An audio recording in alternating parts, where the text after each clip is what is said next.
Sen ham shunday his qilasan. Pul doim har bir muammo, sening boyliging va kuchingni oshiradigan sinov. Odamlar o'zini cheklaydi. Menda imkoniyat yo'q. Men uchun kech. Boylar esa har doim o'zini savollar bilan cheklamaydi. Men nimani yaratishim mumkin? Qanday qiymat qo'shaman? Sen ham shuni boshlay olasan. Hozir, shu daqiqada. Boy fikrlash uchun 3 ta oddiy qoidani eslab qol.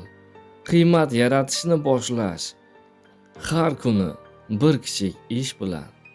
O'z pulingni boshqarish, xarajat va sarmoya o'rtasidagi balans.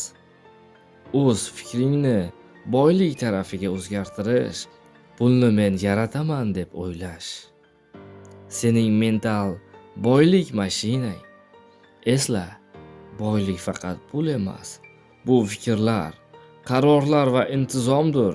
Sen o'z fikringni o'zgartirsang, dunyo sen bilan birga o'zgaradi. Bugun o'z fikringni boylikka yo'naltirishni boshlasang, ertaga pul va imkoniyatlar sen bilan bo'ladi. Agar hozir o'z fikringni boylik tarafiga o'zgartirmoqchi bo'lsang, video pastiga men ham boshlayman deb yoz. Agar video senga umid va ilhom bergan bo'lsa, saqlab qo'y yoki ulash.